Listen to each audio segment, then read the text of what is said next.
So talking about the history of chaos engineering, so we know that chaos engineering is part and parcel of this SRE. But going back about the history of chaos engineering, so this chaos engineering, which we are doing it through various tools now, that has actually emerged from the challenge of managing large-scale distributed systems, particularly with people like Google and Netflix. So if you know, Google have lots, I mean, like I would say like tons and tons of data centers, right, across the globe. And even Netflix, we all know like Netflix has a lot of CDNs, the content delivery networks for each and every zone. They are hosted in either in Facebook or in Amazon or in AWS. So what happens is Netflix has actually transitioned from the traditional data centers. So when I say traditional data centers, so they have moved from their own data centers to the rented, which means like the AWS cloud infrastructure. So I mean, again, it happened in like 2010. So what happened is when they moved from their traditional data center to cloud, which is like they have actually gave the ownership of the infrastructure control, the IaaS, which we call it as like infrastructure as services, right? So they moved from the traditional to AWS cloud infrastructure. So all the, I mean, like most of the Netflix servers are hosted on AWS, for your knowledge. So what happens is they realized that there were a lot of failures that are coming on, which is like inevitable.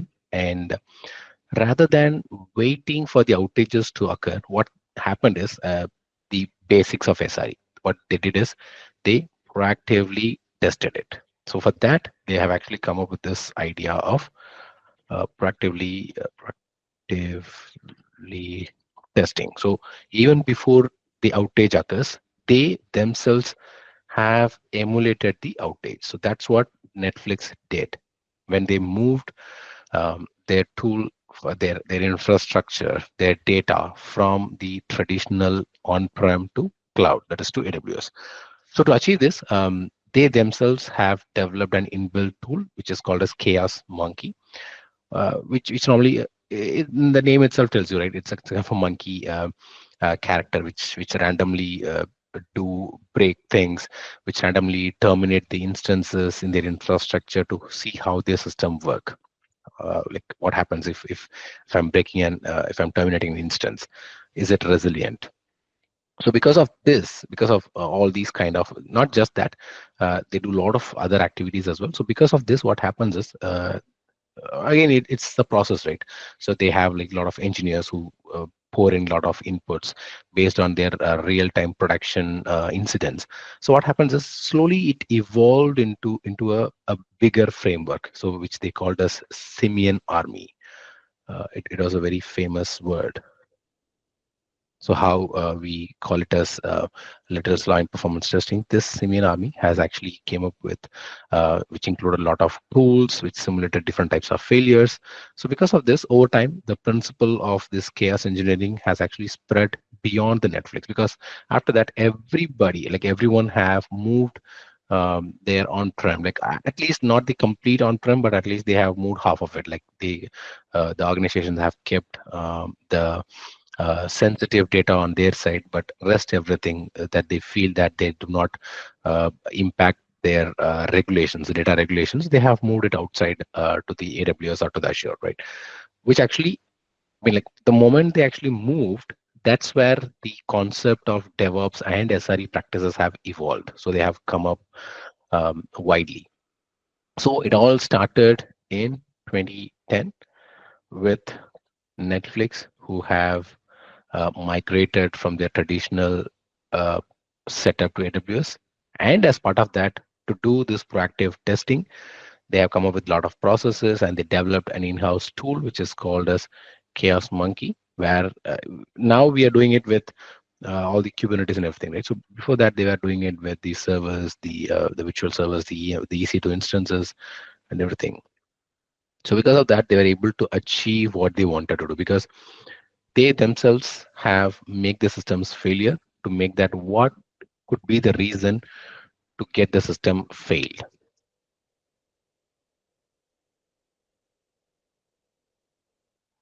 So now, have you got an idea like what is this chaos engineering and why are we doing it?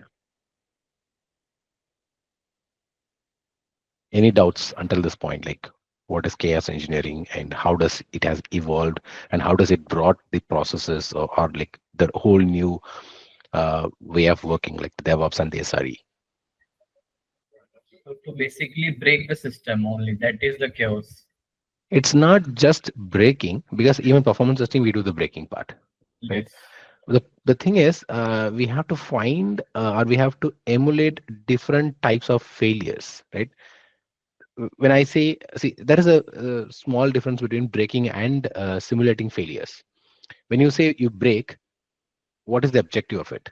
But when you are going to simulate different types of failures, you know what you're doing, right? You know how controlled it is, and because of that, you know what is, how are you going to make it fail, and you know what is going to be the outcome. And if that happens, so the main objective is you do not want that to happen. So anytime when they can even set the alert for that, right? Because they know what they're going to break or they know what they're going to uh, bring down.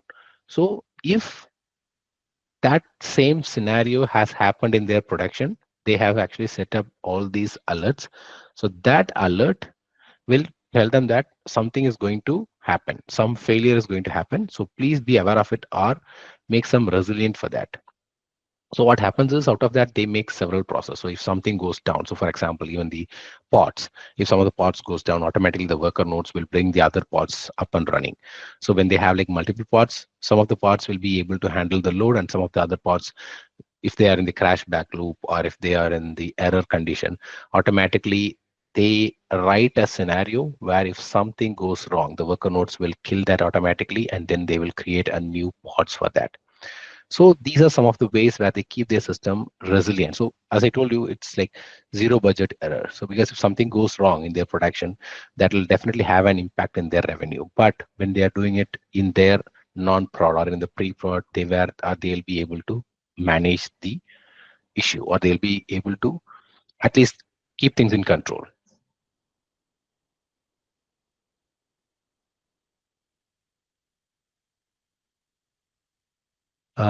Okay, so any doubts, or we can move to the next topic.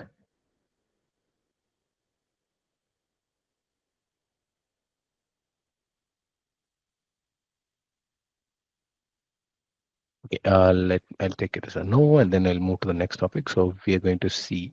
So we saw about what is chaos engineering, and now we'll see why do we need chaos engineering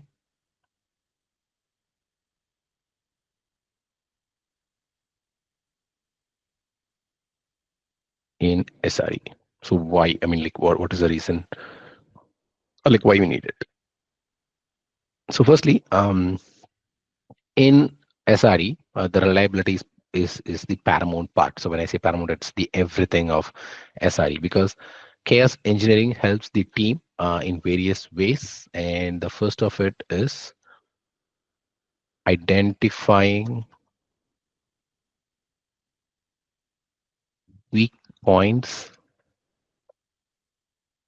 before failure happens. So this is what I was trying to say. So even before the failure happens, the SRE engineers will identify the weak points, and because of that, so, and how do they do that? So by intentionally injecting failures, what happens is the SRE teams, they can uncover any vulnerabilities that might go wrong or that might go unnoticed, because they themselves know, like they test each and every boundary scenarios of the weak point. So they test every single thing so that they don't miss anything. They uncover every possible vulnerabilities that can go unnoticed. And secondly, they improve the system resilience. Come on. See.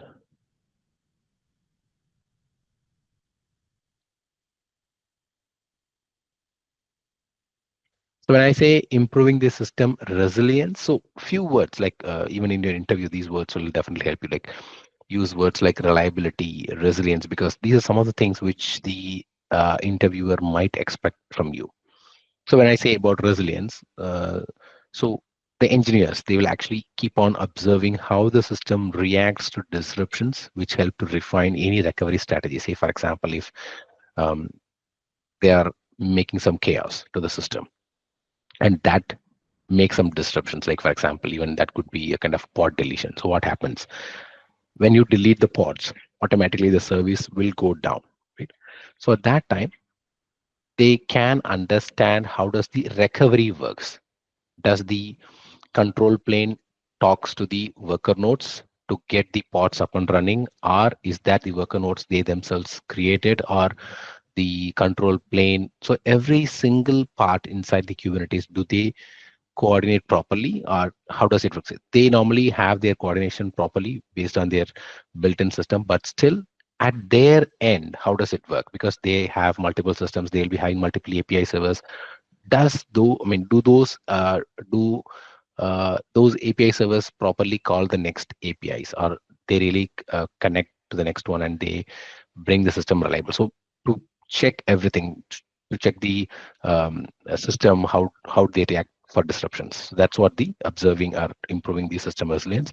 And thirdly, validating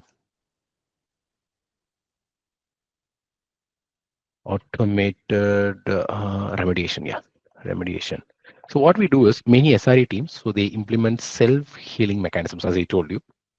If something goes wrong, if a VM or if an EC2 instance, if something goes wrong, so automatically the engineers will implement system to do the self-healing mechanism. So what happens is this chaos testing will ensure that they work as expected, because they're testing it in their controlled environment, right? So they keep on doing this testing, they keep on trying, they keep on breaking things, so that to check or to test whether the self-healing mechanism works properly.